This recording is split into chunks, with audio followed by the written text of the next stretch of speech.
Not long ago, I met Earl Crawley. Hey, how you doing? But everyone here calls him Mr. Earl. Yeah, we can talk about some finances.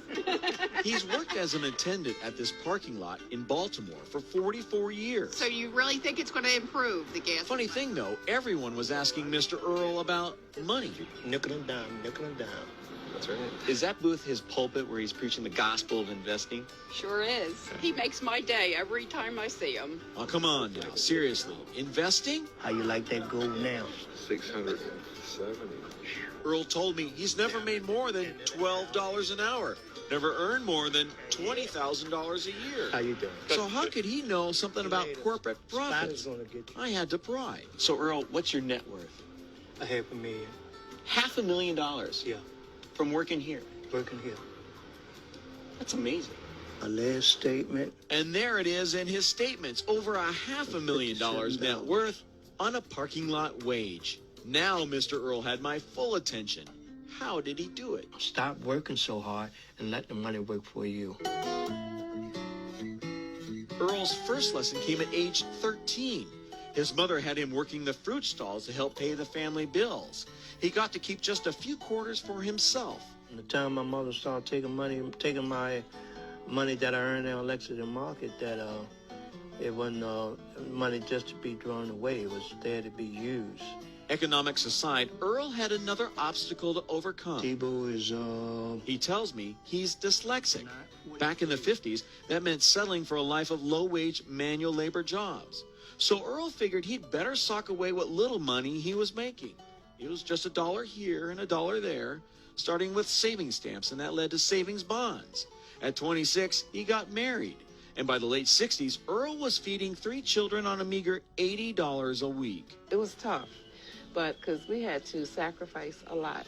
And the budget only got tighter when Earl and Beverly opted to send their kids to Catholic school instead of public school, which was free.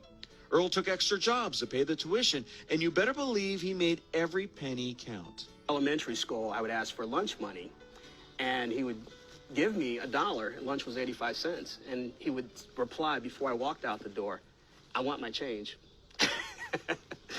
As the years rolled by, Earl kept saving what seemed like meaningless amounts.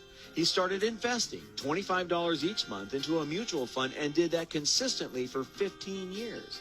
By the late 70s, his net worth was $25,000. Later, as the children got older, he decided to play the stock market.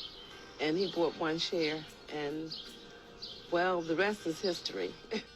He bought stock in blue chips like IBM and Coca-Cola that paid dividends and... Instead of taking the dividends and pocketing it, let it set or let it reinvest itself, and it increased my shares.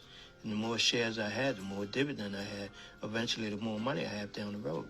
So where did the so-called slow learner learn so much about mutual funds and blue chips and dividend reinvestment plans? You're going to split this year. It all comes back to that parking lot. And this is my favorite part of Earl's story. You see, his lot is smack dab in the middle of a financial district where he picked the brains of brokers and bankers and lawyers for their financial advice. What's going on? You got any advice for me today in the markets? No, I'm just trying to find out something from you. Oh, all right. Talk to everybody and listen to advice that everybody give me and take it from there. Earl, why don't we take a look at what you've got in the portfolio now? And see. Earl had trouble reading, so instead, he listened. He believed in the power of compound interest and stocks for the long haul, which brings us back to the present. Today, Earl's stock portfolio alone is worth more than $500,000. And yes, his house is paid for.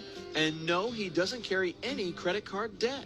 He's somebody to emulate not only as an investor, but as an individual, and how to live your life and make the best of what the Lord gave you. Now, Earl is paying it forward. Here comes Brenda. He's gifting shares from his portfolio to people like Brenda Thomas, who never dreamed they could have enough money to invest. And that was Coca-Cola. Because you told me to reinvest my dividends, I now have 77 shares. I'm excited about it. I wouldn't have it if it wasn't for Mr. Earl, and he made it so easy. If you don't have the money for the And whole not share, only is he gifting this shares is to a the- local church, he's starting an investment club there to get everyone investing. Our goal is every member of the church will own stock, and then they're going to transfer into their family members. So starting here, it's just going to blow up. It makes me feel good to see someone actually going on and took my advice and went on and did it. That's really a good feeling. So from his little green shack, Earl is helping others and preaching the gospel of investments. And at the end of my day with Mr. Earl, he told me his good fortune happened not in spite of, but because of his disability. I always used to say that I must have been the dumbest thing in school or the dumbest thing couldn't learn. But God gave me the gift to listen and act behind it. And it's one of the best things ever happened to me.